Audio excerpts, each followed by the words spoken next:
On en parlait en ouverture de journal. Bienne serait donc devenue la ville de Suisse qui compte le plus de mosquées, une quinzaine pour 55 000 habitants. Les autorités tentent de minimiser ces chiffres, mais elles annoncent dans le même temps avoir créé un groupe de travail pour précisément lutter contre les risques de radicalisation islamiste.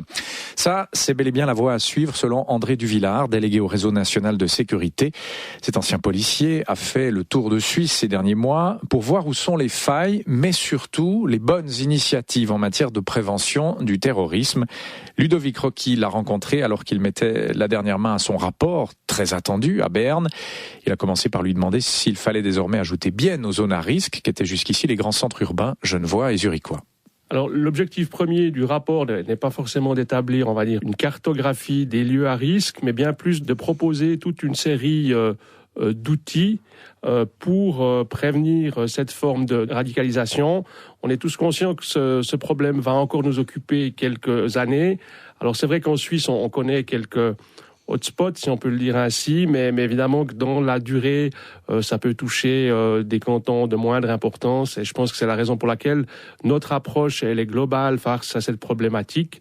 Et puis évidemment que la ville de Bienne met en place actuellement une série de mesures qui vont tout à fait à notre sens dans la bonne direction. Il n'empêche 15 mosquées pour une ville moyenne de 55 000 habitants. Est-ce qu'alors c'est la norme de ce que vous avez pu repérer dans les différents endroits de Suisse que vous avez visités pour votre rapport? Alors parfois on a peut-être trop tendance à mettre au premier plan l'aspect religieux. Alors c'est vrai qu'on a eu un certain nombre d'exemples dans ce pays de personnes qui se sont radicalisées dans des mosquées, mais je pense qu'il faut ici aussi viser un tout petit peu plus large parce qu'on a d'autres exemples de personnes qui se sont radicalisées via Internet, les réseaux sociaux, ou bien simplement des personnes qui décident de partir et puis se convertissent. Mais en fait, on est ici que, on va dire, dans la dernière étape du processus. Donc, on est dans un processus où la religion, évidemment, fait partie de cette problématique, mais elle n'est pas, on va dire, au premier plan. Raison pour laquelle on va essayer, dans notre rapport, de cibler toute une série d'autres domaines dans lesquels on est susceptible de détecter des personnes qui se radicalisent. Est-ce que l'école fait, par exemple, partie de ces autres domaines que la religion, où il faut porter une attention, avoir peut-être une réponse cohérente à l'échelle de la Suisse? On a en ce moment le cas à Bâle de 2 élèves, 2 adolescents qui refusent de serrer la main de leur enseignante. On est face à des gens, l'expérience le montre, qui se radicalisent, qui ont entre les 15 et 25 ans, pour la plupart d'entre eux. Donc on a essayé de cibler sur les domaines où on est en contact avec cette population. Puis effectivement, l'école en fait partie. Et je crois que l'exemple de Terreville nous montre la nécessité que les écoles disposent d'outils pour faire face à ce type de problématique. Alors, je crois que l'idée même de notre rapport est de proposer des mesures qui existent déjà. Et si on reprend le domaine scolaire, par exemple, la ville de Zurich a déjà développé depuis quelques années un aide-mémoire pour les enseignants qui leur permettent de réagir correctement face à ce type de problématique. Je crois qu'il faut essayer d'apprendre en fait des expériences des uns et des autres. Et puis, le but de ce rapport, ce sera de mettre à disposition, on va dire, de l'ensemble des cantons et des grandes villes un certain nombre d'outils, sachant que ce qui se passe aujourd'hui dans telle ville peut se reproduire demain ou après-demain dans une autre région du pays. Si on revient à Bienne, par exemple, un des quartiers à problème à Bienne, c'est le quartier populaire et assez pauvre, il faut le dire, de Madrid. Est-ce que là, c'est pas aussi, disons, un problème d'investissement des collectivités publiques dans certains quartiers et qui échappe à votre sphère d'influence dans un rapport au niveau fédéral?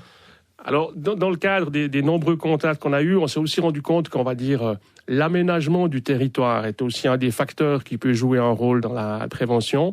Il y a eu un certain nombre de projets qui ont été menés en Suisse de manière à ce qu'on ait un développement un peu plus harmonieux, qu'on évite qu'on ait des quartiers entiers qui soient avec des loyers extrêmement modestes en raison surtout de l'état des immeubles, et puis qu'ensuite on ait là une forte concentration de population étrangère. Donc ça montre bien que ici, ces mesures doivent, on va dire, couvrir l'ensemble du spectre, et puis on voit que ce pays a beaucoup de projets, souvent des projets locaux, mais ce qui manque évidemment, c'est la mise en réseau des différents acteurs.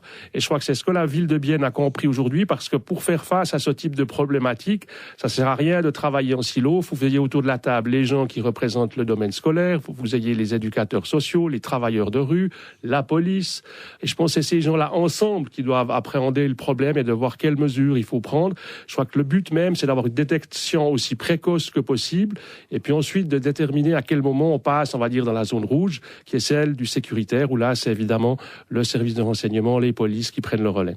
Et puis, lors de la tournée que vous avez effectuée en Suisse, auprès de différentes collectivités publiques, différentes communautés musulmanes, est-ce que vous avez senti une certaine gêne à aborder ce sujet de la prévention de la radicalisation?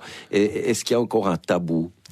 Alors je dirais qu'on a partout été bien reçus. Ce qui nous a parfois frappé, c'est qu'on nous dise écoutez, cette thématique-là, non, elle n'est encore pas à l'ordre du jour. Mais je crois qu'il y a eu une prise de conscience. Je vais vous donner un exemple. On a évidemment rencontré les gens qui sont responsables de l'intégration dans ce pays. Et puis, on nous a dit non, cette question-là n'est pas encore à l'ordre du jour. Les délégués à l'intégration ont eu leur conférence annuelle il y a un peu plus d'une semaine. Et ils ont consacré une demi-journée à la problématique de la radicalisation, en y associant un certain nombre d'intervenants de différents milieux. Et la discussion qui a suivi ces différentes présentations a montré qu'il y a une véritable prise de conscience. On espère qu'avec la publication du rapport, on aille encore un tout petit peu plus loin dans cette prise de conscience avec le développement de véritables stratégies. André Duvillard avec Ludovic Rocky, ce sera le sujet de 15 minutes aussi cette semaine, vivre son islam à Bienne, à suivre dès maintenant avec le hashtag 15RTS.